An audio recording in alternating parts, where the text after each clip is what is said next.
There's lots of things named after my dad up in the territories. There's Lake May, Wop May River. Denny May, age 79, is the son of famous Edmonton bush pilot, World War I flying ace, and early aeronautics entrepreneur Wilfred Wop May. Denny and his wife Marg continue to represent Wop May's historic legacy. Your dad was still just a student pilot when the von Richthofen thing. That was his first flight in combat, yeah. And he had 30-some-odd hours of flying time at that point. So few came back, and there wasn't that many that could carry on the story about what they went through. Of course, the Red Baron was shot down by May's schoolboy friend Roy Brown when von Richthofen was pursuing Wop May.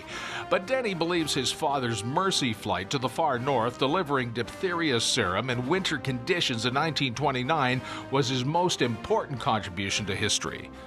Because of the difficulty, the weather, mid-January, an aircraft on wheels flying up into the north, where there's no place to land. When they finally got to Peace River, and then they had to take the engine apart and clean it all out.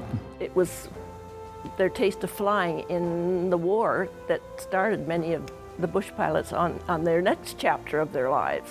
After World War I and before the 1929 Mercy flight, Wop May started Blatchford Field at the site of the municipal airport.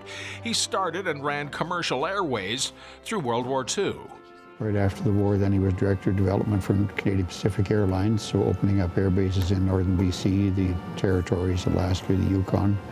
And then we moved to Vancouver and he opened up bases in the Far East and the South Pacific.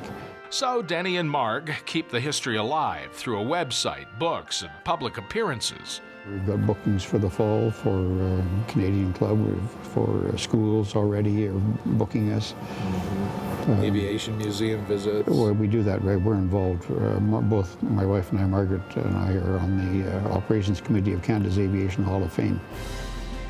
But Denny May had to educate himself about his famous father. He didn't see his dad as the Wop May, aeronautics pioneer and builder, living right here in Edmonton.